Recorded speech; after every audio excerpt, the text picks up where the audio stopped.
was a house unlike any other in the center of a peaceful, attractive town situated among rolling hills and waving cornfields. The area was shadowed by an unsettling, long-lasting shadow created by the massive Victorian mansion. For years, the residents of the village had murmured about the house, recounting stories of its horrible past and the strange neighbor who lived there. For as long as anyone could remember, this neighbor went by the name Mr. Forsyth and had resided in a dark house. He was an enigmatic character who was hardly seen during the day, and whose presence was accompanied by an eerie feeling. It was thought that the home housed mysteries no one could ever fully understand, and Mr. Forsyth had a reputation for being both mysterious and terrifying. My neighbor Emily told me about Mr. Forsyth for the first time, leaning in close and whispering her terrifying story with wide eyes. "You know, they say, Mr. Forsyth never sleeps," Emily admitted, her voice scarcely audible above a whisper. "The odd noises emanating from that residence in the dead of night are something I have personally heard. He seems to be plagued by something from which he is unable to free himself." This was a disturbing realization, and I couldn't help but raise an eyebrow. "Never takes a nap. How would you put it?" Emily went on, her voice faltering. "Night after night, he wanders through the home, his footsteps resonating through the walls. Additionally, on occasion, I've heard ghostly voices that seem to be whispering to him." My spine tingled at the thought of a neighbor who never slept and was plagued by eerie whispers and invisible presences. I was determined to learn the truth about Mr. Forsyth and the dark secrets surrounding his life. I got more and more fixated on unraveling the mysteries surrounding Mr. Forsyth and his mysterious home as each night went by. I was compelled to learn more about the terrifying past of the mansion and its eerie occupant. I decided to visit the gloomy house one moonless night because I was very curious. The wind whispered through the weathered eaves of the spooky home, whose front loomed like a frightening specter as I approached. As I approached the front door, there was a palpable sense of dread in the air. I paused for a bit before knocking on the door because it was a large, elaborate edifice. The weight of history was bearing down on me, and I had the uneasy feeling that something evil was there in those walls. Despite my dread, I knocked on the door because I was determined to find out the truth. It opened to my surprise to see a dimly lighted hallway that seemed to go on forever. The door creaked shut behind me as I entered, and a strange hush descended upon me. The smell of ancient books and something more subtle, a scent I couldn't quite place, filled the air. With caution, I moved around the home, my footsteps resonating with the cracking floors. Every room had a story to tell, from darkly lit parlors with portraits of serious-looking people who appeared to stare right through me, to dusty libraries brimming with antiquated literature. With each step I took, the house's eerie atmosphere grew stronger. A maze of poorly lighted hallways led me in search of Mr. Forsyth, and as time went on, the anticipation and anxiety in the air intensified. The mansion itself seemed to be alive, with mysteries I couldn't understand whispering through its walls. I heard it after that, soft footfall reverberating far away, getting louder by the moment. It was Mr. Forsyth, just as the villagers had said, pacing around the home. There was a sense of urgency in his steps, an unrelenting rhythm that appeared to propel him forward. And with my heart hammering in my chest, I followed the sound of his footsteps. The tension and fascination of the situation were nearly intolerable. I had to find the secret behind this mystery, what was causing Mr. Forsyth to suffer so much incessantly. I came to a door that was slightly ajar as I reached the end of a small hallway. I followed the footprints to this location, and I couldn't help but want to open the door and go inside. The only light in the room came from a solitary, flickering candle. Everything else was dark.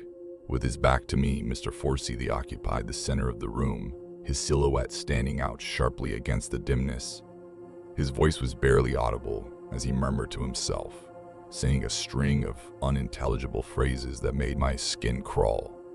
There was a sense of impending dread in the room, and I was unable to take my eyes off of what I was seeing. Mr. Forsyth turned abruptly, the pale light of the candles casting a shadow over his face. His empty, wide eyes were staring at me with a maniacal intensity. He was staring at me with a mixture of desperation and rage, and the tension in the room was overwhelming. His tone was one of threat and a whisper. "You shouldn't have come here," he snarled. "You don't understand the darkness that dwells in this house." Beyond the restless pacing and enigmatic words, I realized I had discovered something far beyond my comprehension. I could never have anticipated the dark and mysterious secrets of the dark house and its strange tenant. I became trapped in a web of mystery and intrigue over the course of the following several weeks, which appeared to get darker by the day. According to what Mr. Forsyth had told me, the mansion was a storehouse of old and forbidden information, a place where the boundaries between the living and the dead had been dissolved. He talked about a cursed book that had been kept hidden inside the home for ages. It was a tome of incredible power.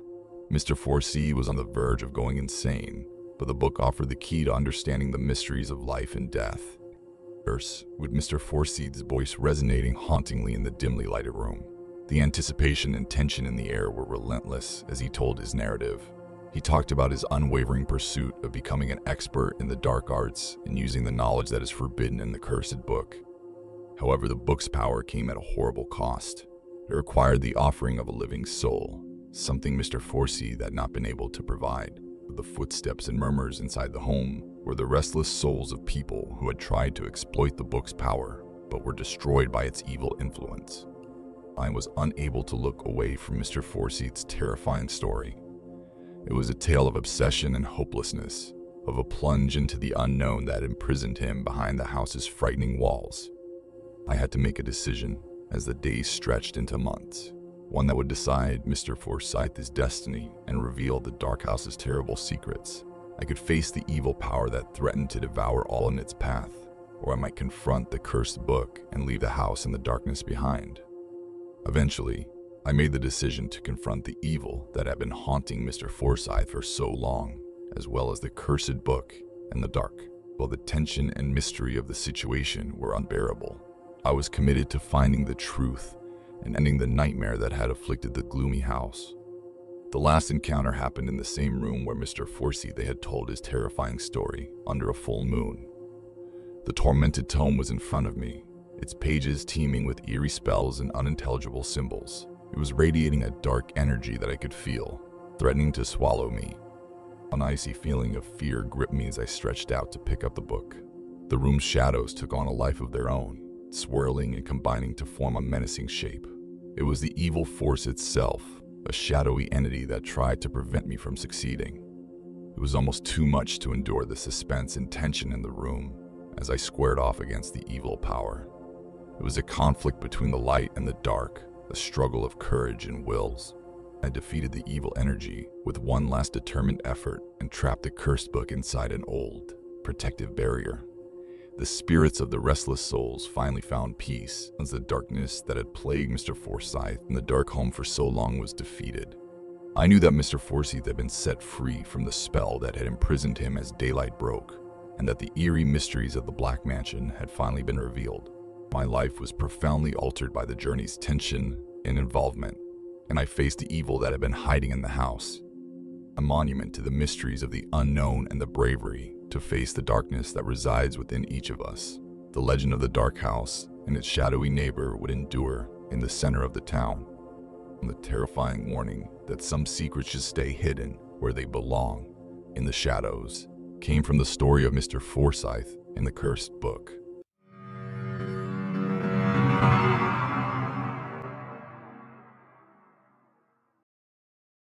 An ordinary cottage with a sinister secret was hidden in the sleepy, unassuming village of Ravenswood, which is surrounded by rolling hills and beautiful woodlands. Shrouded in ivy, the cottage was perched on the edge of the town in the shade of a centuries-old oak tree. The focal point of the mystery was Lily Anderson, the mysterious neighbor who had inhabited the cottage for as long as anyone in Ravenswood could recall. Lily was an old woman, her years and looks concealed by the wall of loneliness she had drawn about her. She was well known for being a reclusive person who only left her house occasionally to visit the backyard well late at night. The weird customs she followed, the unsettling aura around her home, and her strange habits had all been spoken in whispers around town. The mysterious neighbor first piqued my interest when my friend Thomas told me about a terrifying experience that had terrified him. His voice tremulous and quiet. "I've seen her, you know," he said to me. "Anderson Lily. At midnight, she visits the well in her backyard, and I've heard creepy murmurs that give me the chills."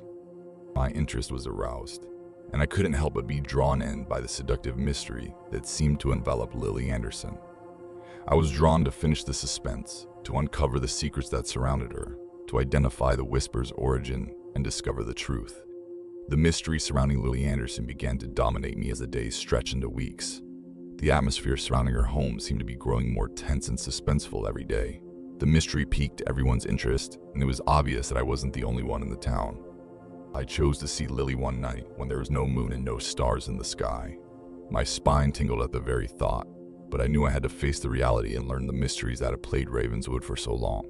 The anticipation of what could be lurking behind those walls, wrapped in ivy, was nearly too much to bear. The old oak tree created strange, lengthy shadows on the ground as I got closer to Lily's cottage, and the wind seemed to be whispering secrets of its own. Like a live thing around the property, the suspense was intense. I plucked up the bravery to knock on Lily's front door. I experienced a brief period of silence and wondered if this endeavor had been a mistake. The door creaked open, displaying Lily's dark, piercing eyes just as I was about to go. She talked in a quiet voice. With a voice like the rustle of leaves in the night, she questioned, "What do you want?" As I described my motive, my heart was pounding. I was curious about the reality behind the stories I've heard about you, Miss Anderson. What's the meaning of the rituals, the well in your backyard, and the whispers? Lily gave me a long, hard look that seemed coldly calculated. She nodded, moved aside, and opened the door for me. "Enter now," she whispered quietly. "I'll tell you the story, but you must be prepared for what you might discover." I felt like I was entering a mysterious universe as I stepped through the door of her cottage, the excitement and tension in the air almost overwhelming me. I felt more nervous as she brought me into a poorly lighted room and I peered around. The room's walls were covered in bizarre items, cryptic artwork, and odd symbols. The aroma of old herbs and centuries, old secrets hung heavy in the air. With a hushed, mesmerizing voice, Lily started telling a story full of mystery and tragedy. She disclosed that the Whispering Well, a centuries-old well, was located beneath the cottage. It was reported to be a place of great mystical power and a thinnest place between the worlds of the living and the dead. The voices of the ghosts that hung around the well, their regrets and secrets resonating through the night, were the whispers that Thomas and the others had heard. Lily mentioned a bequest from her family, a duty that had been inherited over the years. She was the keeper of the Whispering Well, keeping the dead and the living in check, and making sure the spirits had a place to rest and find closure. I was fascinated and terrified by Lily's story because of its tension and intrigue. She talked about the sacrifices needed to preserve the delicate equilibrium, the offerings made to the spirits, and the rituals she carried out at the well. I was dragged deeper and deeper into Lily's world as the days stretched into weeks, the suspense and tension building with every day that went by. We went down to the well under her hut, and I felt an ethereal presence that appeared to watch and listen as I stared down into its depths. And a shocking discovery was made in the Whispering Well late one moonless night. The voices of the spirits were sorrowful and longing as they spoke to us. They spoke of a darkness that had been spreading, of an evil force that had been for a long time and threatened to upset the delicate equilibrium between the living and the dead. As the ghosts pleaded with us to face the evil power and stop it from wreaking havoc and sadness over Ravenswood, the suspense and tension in the air peaked. They disclosed that the Heart of Shadows, an antiquated relic found deep within the well, was the source of the darkness. We were aware that we needed to move quickly to stop the evil energy from growing stronger and bringing its terrible might to the town. Even though the tension and excitement of the situation were overwhelming, we were committed to learning the truth and stopping the approaching danger. Our last encounter was at night, without the moon, deep inside the Whispering Well. As we went down into the chasm, the well appeared to come alive, its waters black and swirling. When we finally arrived at the Heart of Shadows, the center of the well, the anxiety and tension in the air were almost overwhelming. It was a remnant of a once inconceivably powerful era, its malice emanating like a dark aura. When we faced the Heart of Shadows, we encountered a wicked power, a shadowy being that aimed to hinder our progress. As we engaged in combat with the evil energy, there was an obvious sense of tension and involvement in this struggle between the living and the dead. We defeated the evil entity with a last-ditch effort and shut the Heart of Shadows behind a long-standing wall of defense. The balance between the living and the dead was restored as the darkness that had threatened Ravenswood was defeated. I knew as dawn broke that the community of Ravenswood had been spared from the evil force that had hovered over it, and that the enigmatic Whispering Well had finally been solved. My life was profoundly altered by the journey's tension and engagement, and I faced the darkness that had threatened the community.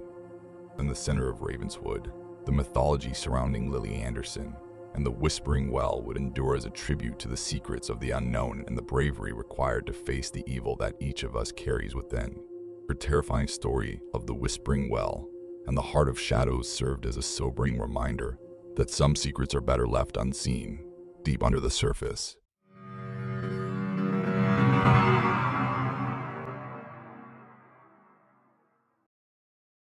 There once was a mansion like no other, tucked away among old oaks and meandering rivers in the peaceful and picturesque hamlet of Pine Grove. It was a grand Victorian mansion at the end of a poorly lit cul-de-sac with an unsettling Gothic charm. The main character of this tale is Patricia Sullivan, an enigmatic neighbor who had been in the ancient mansion for as long as anyone in Pine Grove could remember. Patricia was a mysterious person who was rarely seen outside of her house and had elusive beauty. The strange events that surrounded her and her enigmatic presence had given rise to a plethora of myths and ghost stories that made the townspeople shudder. My friend Jake first told me about a terrifying experience that confused him. I saw Patricia Sullivan standing at her window one night, staring out into the darkness as though she was speaking with someone unseen. He said, the uncanny, ethereal glow that appeared to surround her, however, was the most unsettling aspect. My curiosity was sparked by the notion of a neighbor who seemed to be able to speak with the other side and was covered in ghostly light. I could not resist the urge to discover the truth, to put an end to the suspense around Patricia, and to at last reveal the mystery surrounding her. The mystery surrounding Patricia Sullivan intrigued me as the days stretched into weeks. Every day appeared to bring more mystery and tension to the area surrounding her mansion. The mystery piqued everyone's interest, and I wasn't the only one in the town. A night when there was no moon and an empty sky, I decided to visit Patricia. I shuddered at the whole thought, but I knew I had to face the truth and reveal the truths that had put a pall over Pine Grove. It was impossible to withstand the suspense. I could feel the old oaks and rustling leaves at Patricia's mansion attesting to my presence. There seemed to be a ghostly, unsaid spirit surrounding the mansion, and there was a sense of suspense in the air. Gathering my bravery, I upped the marble staircase and rapped on the majestic front door. I briefly experienced an unsettling quietness and pondered whether my endeavor had been a mistake. I started to back away, but then the door opened and Patricia's bright eyes sprang out into the night. She spoke in a gentle, ethereal voice that seemed to be carried by a phantom wind. With a steady stare, she asked, "What brings you here?" Now, as I described my motive, my heart was pounding. "Miss Sullivan, I've heard stories about you, and I wanted to know the real deal. What's the deal with the ethereal light, the enigmatic incidents, and the rumors swirling around your name?" Patricia looked at me for a minute, her eyes deep and calm. She nodded and motioned for me to come in. She murmured, "Come inside," in a voice as quiet as a breeze. "I'll tell you the story, but it is not for the faint of heart." As I entered Patricia's mansion, the suspense and anxiety in the air was almost overwhelming. There was an air of timeless elegance about the dimly illuminated space, but there was also a hint of unsaid dread. She brought me into a large chamber with a Gothic theme. The air was ominous. A sense of creepy mystique permeated the area as it was filled with an assortment of antique objects and ornamented with haunting artwork. With a voice heavy with unspoken secrets and history, Patricia started to speak. She disclosed that hidden beneath the estate was a long-forgotten crypt known as the Chamber of Lost Souls, sealed for generations. Because the crypt held the skeletal remains of troubled spirits, their restless souls imprisoned in a realm between the living and the dead, Patricia's forefathers had guarded it. I was left feeling both uneasy and in a state of spooky amazement by Patricia's story's suspense and fascination. She talked about the obligation that had been inherited by her family to protect the crypt and make sure the ghosts were relieved of their never-ending suffering. I was pulled deeper and deeper into Patricia's world as the days stretched into weeks, the suspense and anxiety building with every day that went by. We went down into the mansion cellar, where the crypt lay hidden and the secrets of the departed awaited. Patricia and I opened the crypt late one moonless night, the air thick with the aroma of old stones and lost dreams. The sight of the lost souls emerging from the crypt like phantoms was a disturbing sight. The ghosts' voices were full of grief and longing, and the tension and engagement of the moment was almost excruciating. A darkness had descended upon the chamber of lost souls, threatening to ensnare them forever, and they begged us to assist them in their quest for eternal rest. The spirits disclosed the presence of an eons-old curse known as the Shadow Veil, an evil entity that had imprisoned their spirits and enveloped Pine Grove in a terrifying obscurity. As we were given a dangerous mission to face the Shadow Veil and break the curse that threatened to swallow the village, the anticipation and tension in the air reached a peak. We set out on a treacherous adventure, one that would be filled with tension, hazard, and the Shadow Veil's ominous presence. We could feel the evil spirit observing, waiting, and prepared to hinder our attempts as we ventured deeper into the old woodland that surrounded Pine Grove. We were up against the Shadow Veil, a shadowy force that appeared to draw strength from the darkest recesses of despair, and the anticipation and tension in the forest were almost unbearable. Our conflict with the evil energy was a struggle between light and shadow, and a true test of our bravery and resolve. We defeated the Shadow Veil and lifted the centuries-old curse that had afflicted Pine Grove with a last determined effort. As the evil energy vanished and the spirits of the deceased achieved eternal peace, the tension and engagement of the moment peaked. By the break of morning, I knew that Pine Grove was free of the evil curse that had shrouded the village in darkness, and that the enigmatic story of Patricia Sullivan and the Chamber of Lost Souls had been revealed. My life was profoundly altered by the journey's tension and engagement, and I faced the darkness that had threatened Pine Grove. The town's legend around Patricia Sullivan and the Chamber of Lost Souls would endure, serving as a reminder of the secrets of the unknown and the bravery required to face our inner darkness. The story of the Shadow Veil and the Lost Souls served as a terrifying warning that some secrets belong in the past, where they should stay uncovered and hidden in crypts.